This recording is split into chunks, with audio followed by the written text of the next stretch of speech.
Olá, bem-vindos, bem-vindas a mais uma aula do Instituto Faces da Psicanálise.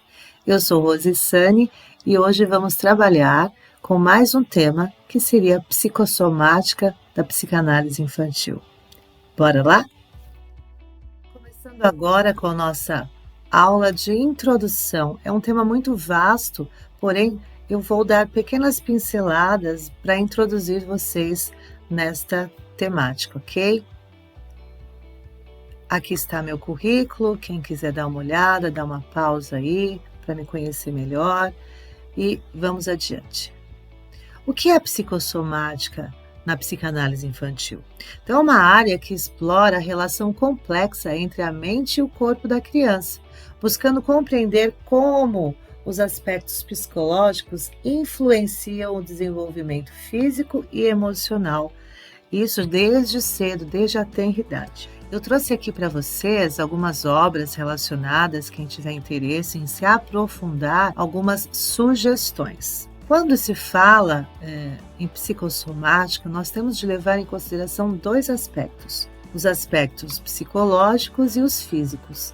Nos aspectos psicológicos, temos as emoções, os pensamentos, as experiências que afetam o funcionamento do corpo, influenciando os sistemas imunológico, hormonal e neurológico da criança. Já nos aspectos físicos, nós temos doenças, traumas, dores e deficiências físicas que podem impactar o estado emocional e psicológico da criança, levando a mudanças comportamentais e até mesmo de humor. Eu acho que sempre é importante nós estarmos recordando a perspectiva psicanalítica do desenvolvimento infantil, as fases pelas quais a criança passa. Nós já tivemos aula sobre isso, mas vamos falar aqui, ó. A primeira fase é a fase oral, em que o bebê se relaciona com o mundo por meio da boca, explorando e satisfazendo suas necessidades. Uma segunda fase é a fase anal, em que a criança desenvolve o controle sobre as funções corporais, aprendendo a controlar o esfíncter anal e adquirindo um sentido de autonomia.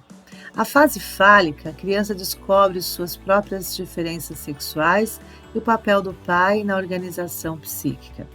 Na fase de latência, a gente tem uma pausa aí, menos preocupada, a criança está com a sexualidade mais voltada para o aprender e a socialização.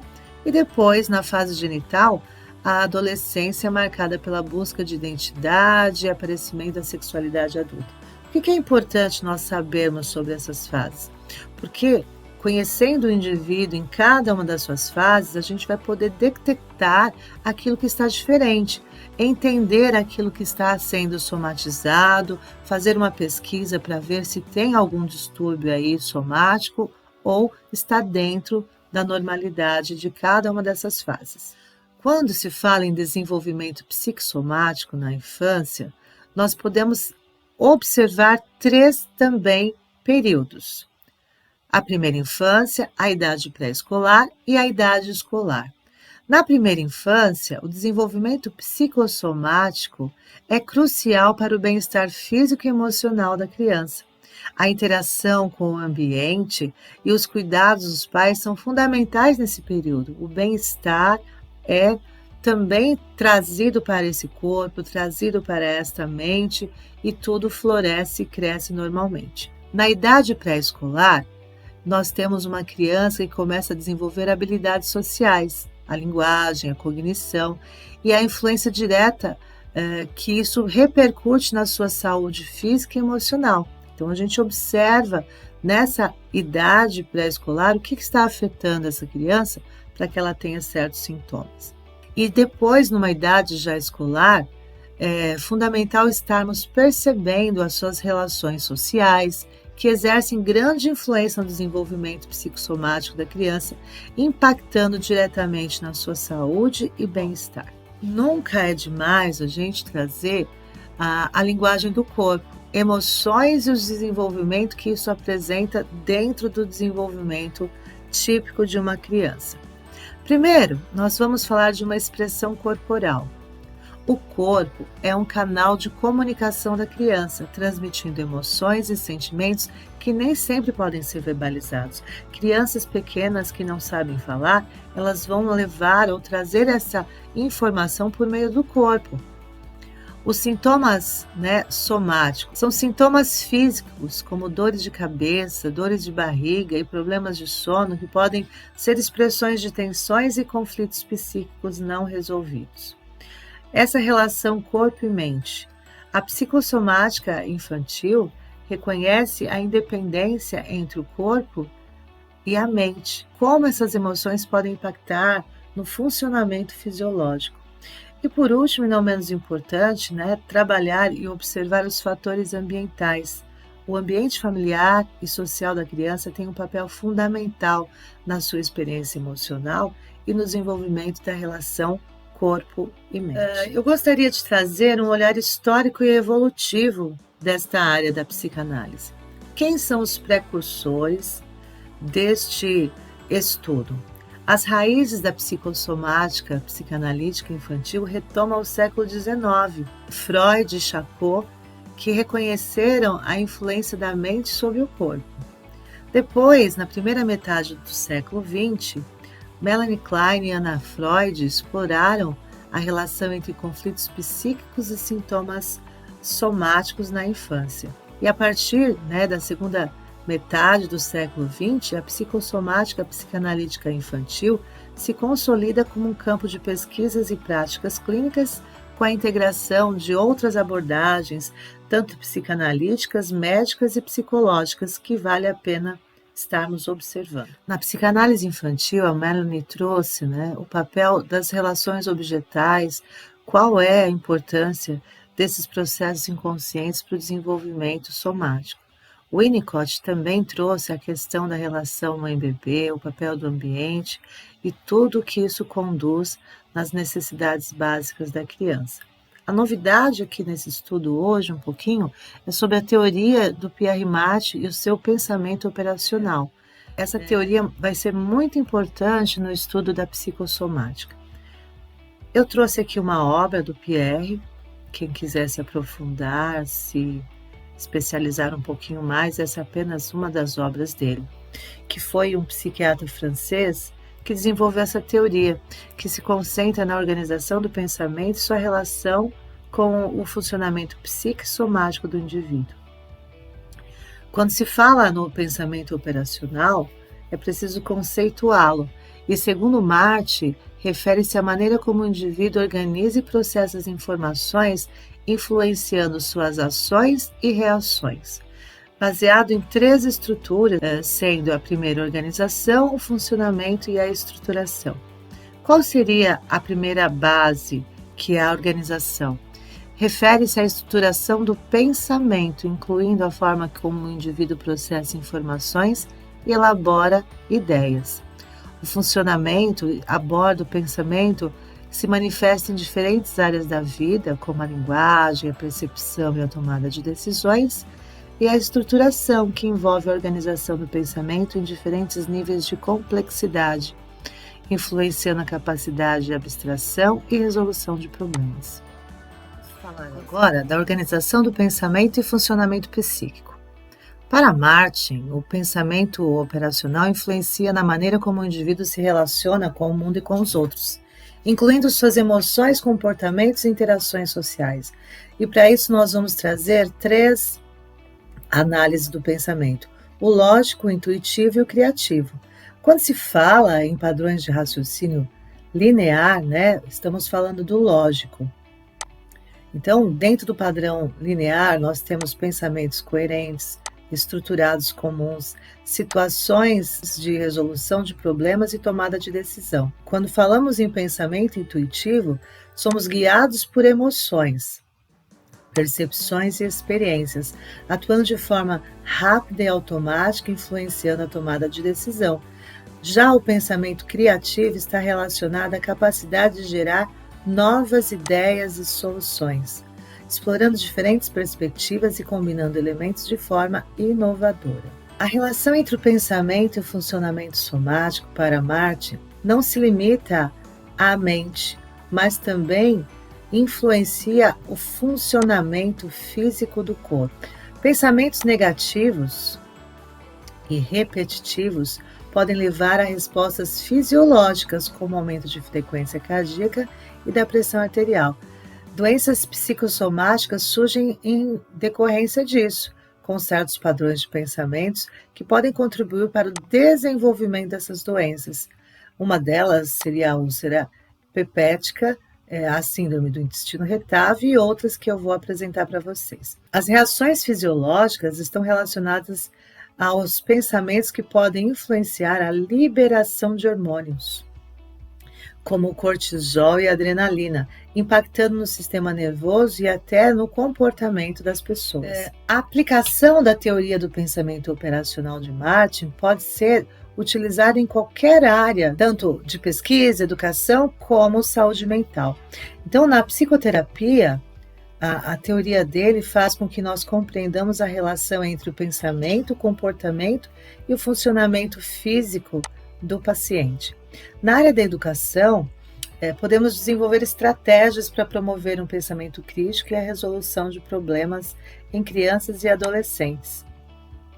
E na pesquisa, investigamos a influência do pensamento operacional em diferentes áreas, como a saúde mental, o comportamento e a tomada de decisões. E qual a importância do pensamento operacional na psicoterapia? Essa teoria oferece um modelo para compreender a dinâmica entre o pensamento, o comportamento e como podem contribuir no sofrimento psicológico, porque tanto o pensamento como comportamentos inadequados trazem um certo sofrimento psicológico. Então, nessa teoria, nós vamos ter tanto autoconhecimento, uma mudança comportamental e a busca pelo bem-estar. Quando se fala em autoconhecimento, permite que o indivíduo tome consciência de seus próprios padrões de pensamento e como eles influenciam nas suas emoções e ações. Aí, a partir desse autoconhecimento, vai gerar uma mudança comportamental, porque identifica e desafia pensamentos negativos e disfuncionais, promovendo uma mudança nos comportamentos e atitudes, gerando, claro, um bem-estar, porque vai desenvolver estratégias de enfrentamento de estresse, promoção de saúde mental e, consequentemente, o bem-estar. Mas existem, claro, críticas da teoria do pensamento operacional. Para alguns, apesar de sua relevância, também enfrenta críticas no sentido de que falta o rigor científico e uma certa dificuldade em mensurar o pensamento operacional.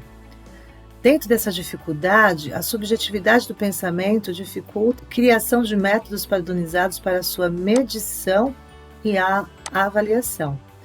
Uma falta de abordagem sistêmica diz que a teoria não considera totalmente a influência do ambiente social e cultural na organização do pensamento, o que vai, contrário a outros teóricos como Melanie e o próprio Winnicott. Falta base empírica. O que seria isso? Estudos rigorosos que comprovem empiricamente as afirmações e aplicações. O empirismo está relacionado às experiências práticas que não foram comprovadas nessa teoria. No entanto, ela avança, evolui dentro do tempo com outras contribuições. Ela tem sido revisada, expandida, revisada e expandida por outros autores, incorporando novos conhecimentos e novas perspectivas. Então, lá no início, Martin desenvolveu suas primeiras ideias sobre o pensamento operacional, focando na organização do pensamento e sua relação no funcionamento psíquico. Com outras influências de autores como Piaget, Lacan e até o próprio Winnicott, foram conceitos incorporados, desenvolvendo aí a parte cognitiva e o funcionamento mental. E atualmente a teoria é aplicada em diferentes áreas, incluindo a psicoterapia, a educação e a pesquisa, como nós falamos anteriormente. Então, apesar das ressalvas, é uma teoria muito importante na terapia como um todo. As contribuições de Pierre para a compreensão do mente e corpo ainda perduram, com o seu legado no funcionamento psíquico e funcionamento somático. Então, a gente tem o Mindfulness, que seria a teoria do pensamento operacional, que enfatiza a importância da autoconsciência e da atenção plena do bem-estar mental e físico, e uma comunicação e interação. O MART destaca a importância da comunicação social, a interação social na organização do pensamento e no funcionamento psíquico. Eu destaquei aqui para vocês, no Mindfulness, que para o português teria a tradução de uma atenção plena. É uma prática meditativa que se baseia na capacidade de prestar atenção de forma consciente, intencional, no momento presente, sem julgamentos ou distrações. É uma forma de estar plenamente presente em cada momento e desenvolver a consciência das experiências internas e externas. Essa prática envolve o desenvolvimento da habilidade de observar e aceitar as emoções que vêm, os pensamentos que estão, e as sensações corporais naquele momento, mas sem julgamento, com uma atitude de abertura, curiosidade e gentileza. É uma forma de desenvolver a consciência de si mesmo e do ambiente em que se está, com a postura de não julgamento e aceitação. E quais seriam os benefícios dessa prática meditativa? Então, nós temos aqui como uma forma de reduzir o estresse, redução da ansiedade e depressão. Vai essa prática ajudar a ter um sono melhor, melhora o foco, concentração, aumento da resiliência emocional, melhora o bem-estar psicológico, redução da pressão arterial e a melhora na qualidade de vida. Esses são apenas alguns dos muitos benefícios que a prática do Mindfulness pode trazer para a saúde mental e também para a saúde física. Só que é importante lembrar que essa prática tem que ser regular e é necessária, colher os benefícios a longo prazo. Como toda meditação, fazer essa autoconsciência é uma prática que você vai buscar a longo prazo colher todos esses benefícios. E quais as perspectivas futuras? O que se esperar, dessa teoria do pensamento operacional? Que ela continua a ser um campo, trazer novas pesquisas nessa área, aplicações diversas e até um desenvolvimento. É uma teoria que não está descartada, que busca pesquisas mais rigorosas para implementar em toda essa perspectiva de mente e corpo. Pode ser aplicada em várias áreas e na área do desenvolvimento nós podemos trazer, grandes perspectivas que vão integrar diferentes abordagens psicológicas dentro da psicoterapia como um todo. Até agora, nós trouxemos teorias e contribuições na pesquisa da área da psicossomática.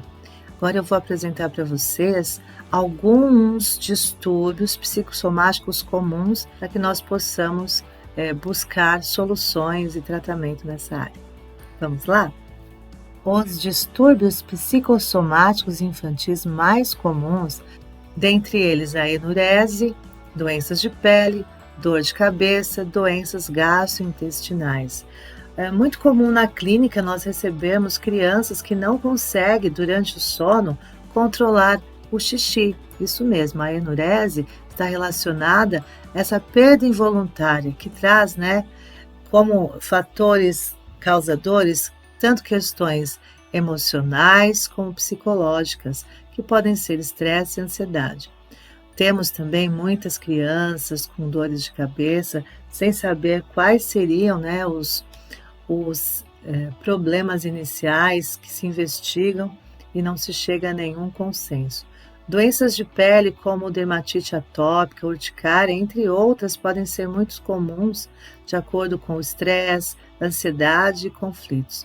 E ainda, doenças gastrointestinais, enjoos, vômitos, diarreia, podem ser sintomas psicossomáticos, que devem ser, investigados.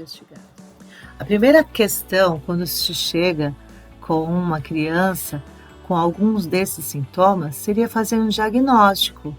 Primeiro, uma anamnese, coletando informações sobre a história dessa criança, incluindo sintomas, quais são antecedentes familiares e o desenvolvimento que tem a partir daí.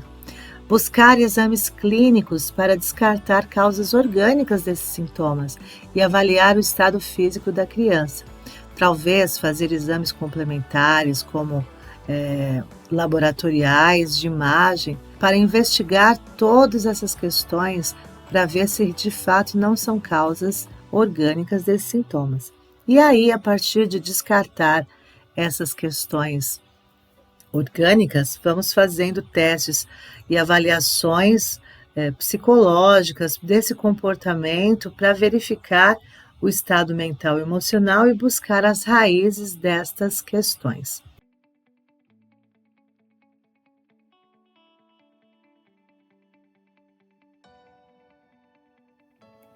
Dentro dos distúrbios psicossomáticos, eu gostaria de falar um pouquinho mais sobre a enurese infantil, também conhecida como enurese noturna, que seria a incapacidade de controlar, o xixi durante o sono em crianças acima dos 5 anos de idade.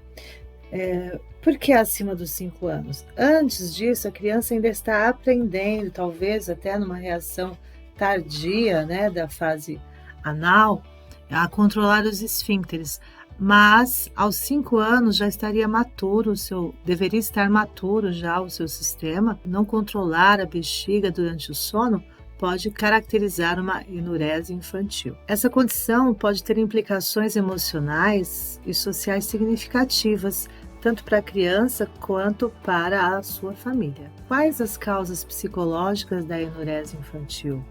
Podemos destacar o estresse e a ansiedade, traumas emocionais e até o apego inseguro. O que seria cada um deles? Eventos estressantes, mudanças de rotina ou problemas familiares podem contribuir para o desenvolvimento da enurese infantil. Depois eu vou comentar um caso que eu tenho para vocês avaliarem isso. Os traumas, claro, qualquer evento traumático, como abuso ou negligência, podem contribuir para o desenvolvimento de uma enurese. E também os problemas de vínculo afetivo entre pais e filhos podem desencadear de alguma forma a enurese como uma maneira de buscar a atenção familiar. Esse distúrbio, apesar de parecer tão simples, causa uma baixa autoestima na criança, porque afeta negativamente sua autoconfiança, levando a um ciclo vicioso de constrangimento e dificuldades, no sentido de quanto mais ela deseja melhorar e não consegue, pior, fica a sua autoestima. Quais seriam os impactos da enurese infantil no desenvolvimento da criança? Então, nós podemos destacar o social, o emocional e até o seu desenvolvimento normal. Quando se fala em social, a enurese pode levar a problemas com bullying, isolamento e dificuldade na interação com os seus amiguinhos.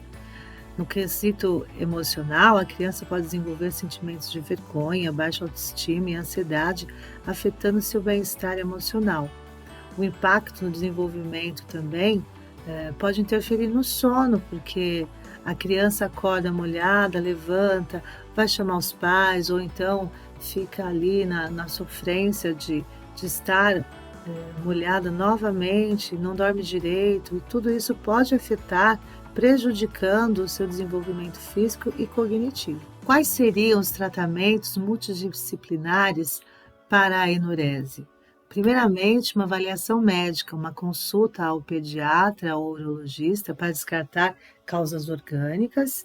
Depois, fazer uma terapia psicológica, uma avaliação com um psicólogo, um psicanalista, enfim, o que a preferência for da família, para que essa psicoterapia aborde os aspectos emocionais e comportamentais, a acompanhar a família, entender a rotina, orientar os pais e irmãos nas estratégias de suporte pode ajudar no desenvolvimento do tratamento. Quais seriam técnicas comportamentais interessantes, além, claro, de fazer todo o acompanhamento psicoterápico?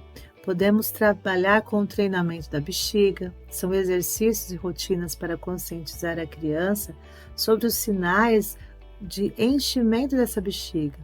fazer um reforço positivo, que são os elogios e recompensas para incentivar o sucesso no controle da urina. Alarmes de enurese, que são dispositivos que podem ser utilizados para despertar a criança quando detectam a urina, ajudando no aprendizado. Técnicas de relaxamento, exercícios de respiração, meditação para reduzir a ansiedade e o estresse causado por esse comportamento. E qual o papel da família no tratamento da enurese? Temos várias etapas, começando pelo apoio emocional para fornecer compreensão e empatia durante o tratamento, dando encorajamento para a criança não desanimar, um dia de cada vez, criar uma comunicação aberta em que um ambiente cheio de diálogo traga confiança à criança e que ela se sinta à vontade para se desenvolver no tratamento emocional. Estabelecer rotinas para ajudar a criança a criar hábitos saudáveis que promovam o controle da bexiga, envolvimento no tratamento que faz parte aí de acompanhar e participar das terapias, acompanhando o progresso da criança no seu desenvolvimento. A importância do cuidado integral é fundamental. Todo e qualquer tratamento de doenças psicossomáticas, não só como a enurese, todo requer uma abordagem que considere esse bem-estar físico, emocional e social da criança.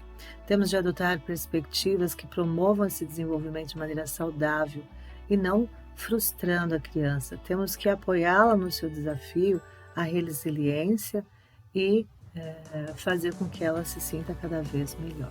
Nós vamos falar agora de outros distúrbios psicossomáticos em crianças que até há um tempo nós diríamos que eram menos comuns, mas que estão aparecendo cada vez mais na clínica.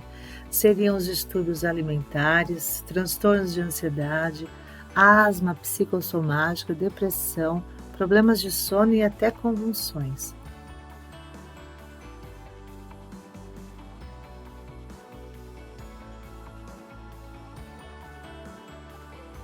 Quando se fala em distúrbios, eu gostaria de comentar um pouco sobre os alimentares, que estão cada vez mais comuns e que podem envolver tanto fatores físicos quanto emocionais. É salutar encontrar as causas, sintomas e impactos desses transtornos, e assim como a importância do diagnóstico precoce para ajudar no tratamento. Quais são, esses distúrbios alimentares que nós podemos trazer ou encontrar na clínica? Nós temos aqueles que se caracterizam com padrões alterados de alimentação e de comportamentos relacionados à comida e que podem afetar a saúde física e mental da criança. São mais comuns a anorexia, a bulimia e a compulsão alimentar. Cada um desses distúrbios, independente das suas causas, traz impactos profundos na vida da criança, como prejudicar o crescimento, o desenvolvimento e o bem-estar geral, exigindo aí uma intervenção o quanto antes para que essa criança e esse adolescente possa se tratar e estar melhor dia a dia. As causas psicossomáticas dos distúrbios alimentares são várias. Podemos trazer questões emocionais, socioculturais e até traumas e abusos. Quando se fala em fatores emocionais, o estresse e a ansiedade estão ali no topo da nossa lista. Claro que a depressão e a baixa autoestima também podem desencadear esses distúrbios alimentares.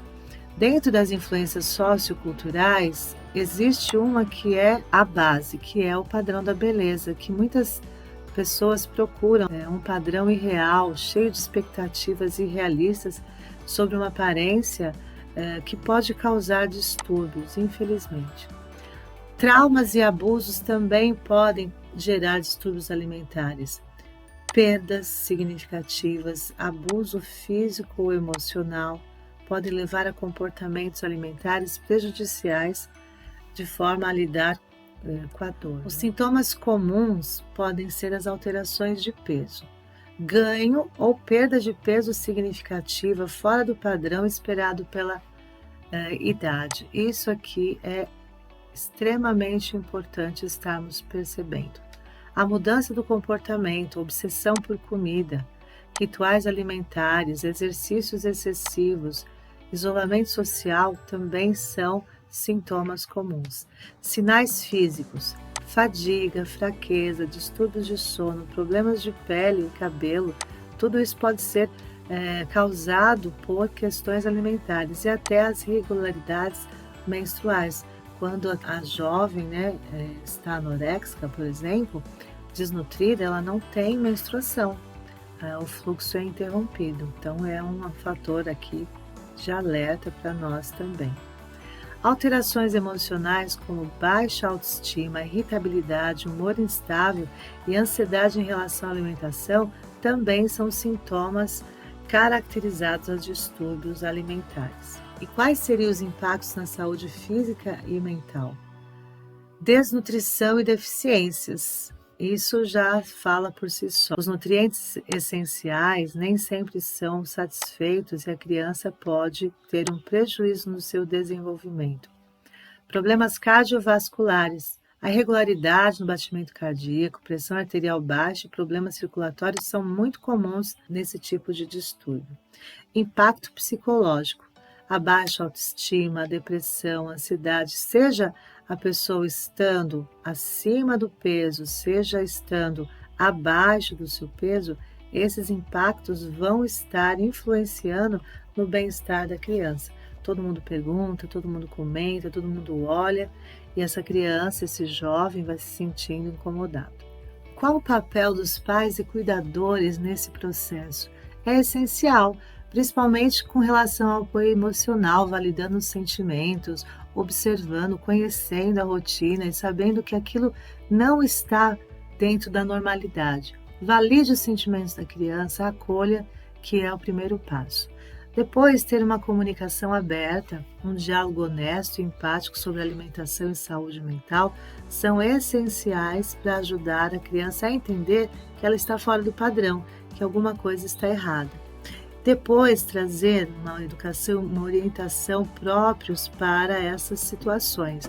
Informar-se sobre distúrbios alimentares, envolver a criança no tratamento é crucial. E ter a cooperação com profissionais. Não adianta o profissional da saúde, seja qual for, um nutrólogo, um psicólogo, um psicanalista, falar ou trazer algumas sugestões e os pais simplesmente boicotearem o tratamento. Então, não vai funcionar de forma alguma se não houver cooperação. E qual que é a importância de um diagnóstico precoce? Total. Primeiro, reconhecer os sinais desses distúrbios é essencial para a intervenção. O tratamento eficaz realizado nos estágios iniciais tem maior chance de sucesso, e assim como prevenções e complicações. O diagnóstico precoce vai evitar uma complicação física que é nociva com esses distúrbios cada vez mais comuns no nosso dia a dia. Quais seriam os tratamentos indicados? Nutricionistas, os médicos para monitorarem a parte física e a terapia cognitivo-comportamental. Psicólogos, psicanalistas, todos podem ajudar no comportamento, nessa mudança de comportamento. Mas, acima de tudo, é importante identificar de onde vem esse comportamento, qual é a causa, porque isso é apenas o resultado de algo que está atrapalhando, o desenvolvimento saudável dessa pessoa. A terapia nutricional vai ser a base e o pilar para tudo, multidisciplinar. Agora, a terapia psicológica, psicoterapeuta, vai compreender, como eu falei, as causas. Os terapeutas ajudam a criança a explorar e entender os fatores emocionais que geraram os distúrbios alimentares, vão desenvolver estratégias para a regulação emocional e para lidar com os desafios e fortalecer a autoestima, gerando, claro, a melhora e a busca pelo bem-estar. Prevenção e conscientização é sempre o caminho mais saudável. Educação nas escolas, criar programas sobre conscientização e alimentação saudável, autoimagem positiva, a divulgação na mídia, campanhas que podem trazer aí padrões de beleza irrealistas, como algo inatingível e que cada pessoa é como é, de uma forma saudável, a pessoa se reconhecer e amar-se de uma forma geral. O envolvimento familiar é crucial, incentivar os pais e cuidadores a se informarem sobre os distúrbios alimentares e os seus sinais, e acesso a recursos, garantir que famílias tenham acesso a serviços de saúde mental e suporte especializado. Bem, agora um outro tipo de distúrbio que está sendo bem comum na nossa clínica é a ansiedade infantil. Cada vez mais crianças estão sendo afetadas por esse transtorno emocional e isso prejudica todo o desenvolvimento. É importante compreendermos os sintomas, as causas e o diagnóstico para poder trazer um crescimento saudável para essa criança. O que é ansiedade infantil? É uma condição em que a criança experimenta medo, preocupação e tensão de maneira excessiva e recorrente, prejudicando sua rotina diária. Qual o impacto desta ansiedade crescente? Impacta na condição do desenvolvimento emocional, social e acadêmico da criança, caso não seja tratada devidamente. As formas de manifestação pode apresentar-se de diversas maneiras: medos, fobias, transtornos de ansiedade generalizada, entre outros. Eu trouxe aqui, o filme Divertidamente 2 como um exemplo. Eu tenho discutido na clínica com muitas pessoas sobre esse filme e no 2, no Divertidamente 2, vai aparecer a ansiedade. A ansiedade, vamos assim dizer, é a vilã, desse episódio. E é bem interessante assistir e discutir, principalmente com os adolescentes. A gente tem feito essa análise e tem sido proveitosa. Vale a pena aí, fica a dica, tá? Quais seriam os sintomas da ansiedade infantil? Nós podemos ter 3 sintomas distintos: os físicos, os emocionais e os comportamentais. Nos físicos, a gente tem dores de cabeça, náuseas, tremores e até tensão muscular. Dentro dos emocionais, medo excessivo, irritabilidade, dificuldade de concentração e insegurança. E nos comportamentais, evitação de situações, choro frequente, agitação excessiva, dificuldade em adormecer. E agora, não coloquei, mas às vezes a gente pode ter dormir demais também, uma forma de fugir desse sintoma. Quais poderiam ser as causas da ansiedade infantil? Fatores genéticos podem influenciar. Alguns estudos sugerem que a predisposição à ansiedade pode ter uma causa genética.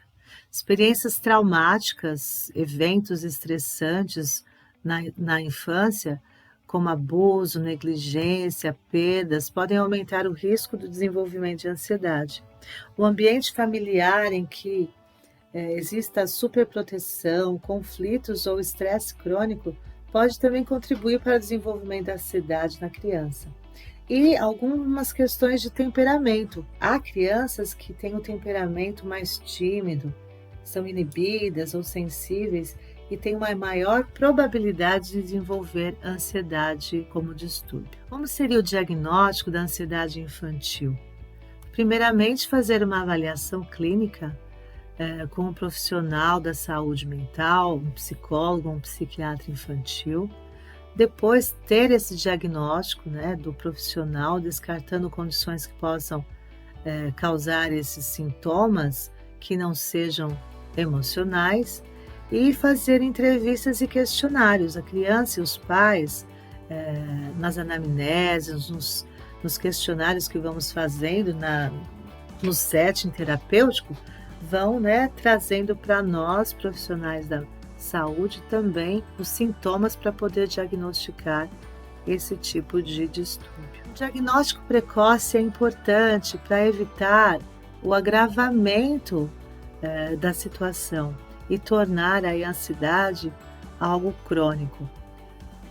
É claro que se você fizer um tratamento desde a infância, a criança vai ter um desenvolvimento mais saudável, as suas relações sociais e emocionais vão ser mais positivas e os resultados muito melhores. Quanto mais cedo a ansiedade for tratada, melhor serão os resultados a longo prazo. O tratamento da ansiedade infantil pode requerer não só terapia, mas uma medicação em alguns casos para ajudar essa criança a ter um controle mais eficaz de suas emoções.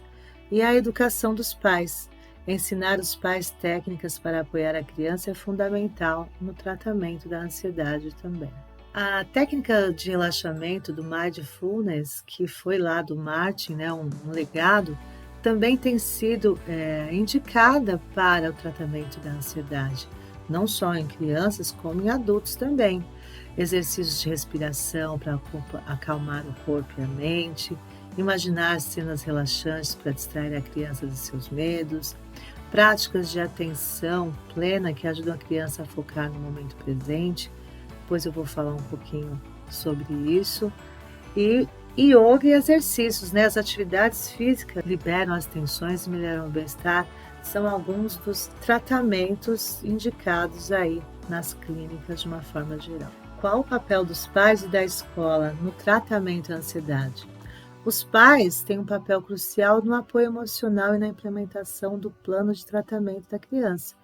O terapeuta traz um plano e os pais ajudam, porque a sessão é uma por semana, no máximo talvez 2. E os pais continuam o tratamento em casa. Devem fornecer um ambiente seguro e acolhedor, além de aprenderem as técnicas para ajudar a criança nesse processo. Na escola, é fundamental identificar, né, essas crises de ansiedade e ajudar a criança a ser acolhida. Os professores e as equipes escolares, de uma forma geral, podem aplicar estratégias de apoio e inclusão no ambiente escolar.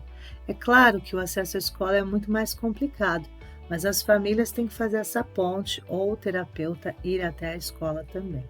Recomendações. A importância do diagnóstico e do tratamento tanto da ansiedade como qualquer outro distúrbio é fundamental. Atendimentos e cuidados especializados. A família vai dar o apoio sempre que for possível e ter aí os recursos disponíveis para que ajude um tratamento adequado. Superar seus desafios e ter uma vida plena é possível quando se faz um tratamento eficaz.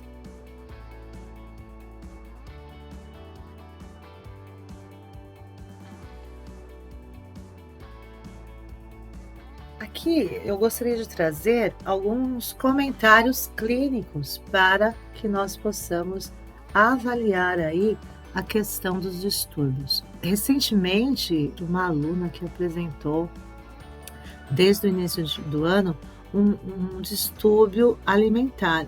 Cada dia ela vinha para a escola mais pálida, mais branquinha, mais magrinha, né?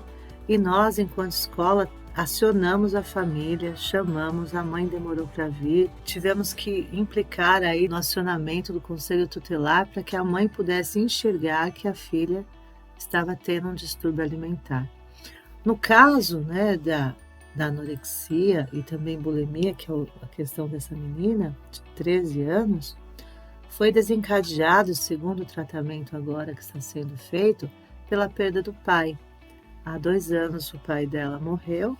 Temos outros casos de crianças com distúrbios, mas nem sempre o distúrbio da compulsão alimentar é percebido. Muita gente acha que é normal, está em fase de crescimento, logo vai emagrecer, mas é uma tristeza quando a gente vê crianças, principalmente que entraram na adolescência, que são maltratados, sofrem bullying por conta da sua condição de obesidade. Então, são questões aí que a gente precisa olhar e falar e ajudar. Claro que na clínica nós vamos sempre levar para a questão do bem-estar físico, do bem-estar emocional, como essa criança, como ela se vê, como ela quer estar daqui a algum tempo. Recentemente tive um caso de anorexia em que a criança, aos 9 anos, ainda estava fazendo xixi. Não só à noite, em qualquer momento, quando ela se concentrava em alguma atividade, ela não ia ao banheiro, ela jogando, por exemplo, videogame e tudo, ela fazia xixi na roupa. E é uma menininha que começou a fazer a psicoterapia e a gente chegou a detectar que era uma necessidade de atenção, falta do pai, né, uma questão familiar. E quando nós chegamos a esse consenso com a família, infelizmente eles tiraram a criança. Nós nos deparamos muito com isso.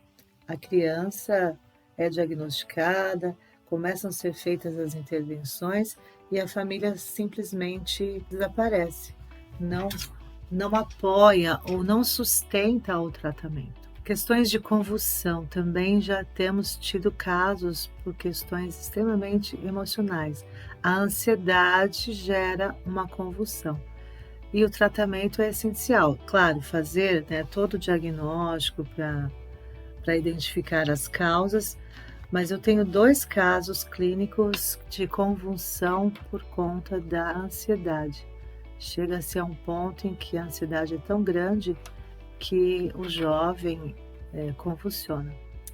Também podemos falar, né, de uma forma geral, da ansiedade escolar. Toda criança, em época de prova, pode apresentar dor de estômago, náuseas, dor de barriga, medo. Tudo isso faz parte aí de um desenvolvimento extremo de ansiedade que os pais e terapeutas precisam conversar, precisam trazer técnicas de relaxamento para poder ajudar essas crianças e adolescentes. Eczema, eu tenho casos de crianças que começam a se coçar, seja por mudança de casa, mudança de comportamento, qualquer relação com o estresse pode ocasionar uma eczema, um problema físico muito desgastante para a família toda, mas principalmente para a criança que sofre com esses quadros clínicos. Como a psicoterapia vai poder interferir neste processo psicossomático? Ela pode ser individual ou em grupo, com foco na relação mente-corpo. Isso ajuda a criança a lidar com as emoções, conflitos e traumas. Mas é impossível tratar ignorando o problema. Por isso, a terapia familiar também pode ajudar. Envolve os pais e familiares no processo terapêutico, buscando compreender as dinâmicas familiares e promover mudanças também no ambiente familiar é importante.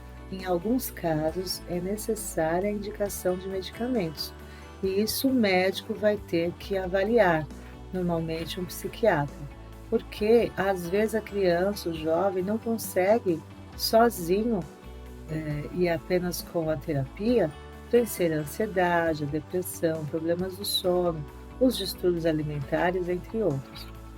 Técnicas de relaxamento são muito importantes para ajudar, né, nesse processo, mas é uma coterapia complementar para lidar com o estresse e a ansiedade, entre outros. Os pais, claro, têm que cuidar, olhar, gerar um ambiente seguro e acolhedor, levar ao tratamento adequado, não podem se omitir nesse processo. Também trazer uma comunicação aberta e empática é crucial para o desenvolvimento e encorajamento dessa criança de bem-estar físico e mental. E não é porque a criança tem problemas que não vão estabelecer limites. Esses limites têm que ser claros e consistentes, promovendo segurança e autonomia da criança, e isso vai contribuir para o desenvolvimento saudável. Após todas essas considerações, é importante estarmos atentos às crianças e adolescentes que vêm à nossa clínica apresentando esse tipo de comportamento ou algum tipo de distúrbio. Eu gostaria de apresentar agora a importância da abordagem psicanalítica nesse processo.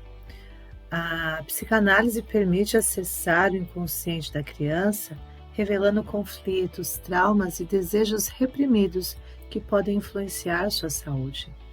A psicanálise também ajuda a compreender defesas psicológicas da criança, como a negação, a repressão e a projeção, que podem afetar o seu bem-estar. E a psicanálise explora a relação da criança com o terapeuta, identificando padrões de relacionamento que podem ser transferidos para outras áreas da vida. E quais as aplicações clínicas da abordagem psicanalítica? Ajuda, né, a trazer para os distúrbios somáticos uma visão mais clara para compreender e tratar uma ampla gama de distúrbios, como asma, eczema, enurese, entre outros que a gente citou aqui. Quando se fala em traumas e abusos, a psicoterapia psicanalítica infantil pode auxiliar crianças que sofrem traumas ou abusos a lidar com as consequências emocionais e físicas dessas experiências, trazendo ressignificações e liberações quando possível. E dentro do comportamento, uma abordagem psicanalítica também pode ser útil para tratar problemas de comportamento em crianças, como agressividade, ansiedade, depressão, entre outras questões aí pertinentes. Quais seriam então os desafios e perspectivas futuras dessa questão da psicossomática infantil? A necessidade de mais pesquisas para fortalecer a base científica da abordagem e comprovar sua eficácia clínica, a importância de programas de formação e treinamento adequados de profissionais de saúde que querem se dedicar a essa área, trazer uma integração interdisciplinar, né, entre profissionais de saúde para uma atenção, às vezes até holística da criança, e explorar as novas tecnologias e inovações na ideia de ver uma saúde mental infantil melhor e melhorar o acesso ao tratamento e ao diagnóstico. São desafios aí de uma linha futura dentro desse nosso processo terapêutico. Quando se fala em psicossomática psicanalítica infantil, é fundamental para a saúde integral da criança promover o bem-estar físico, emocional e social. E a abordagem psicanalítica oferece ferramentas para compreender a relação mente-corpo e auxiliar a criança a lidar com desafios emocionais e psicológicos que impactam sua saúde. Eu fico por aqui, agradeço muito a atenção de vocês e até a próxima aula. Tchau!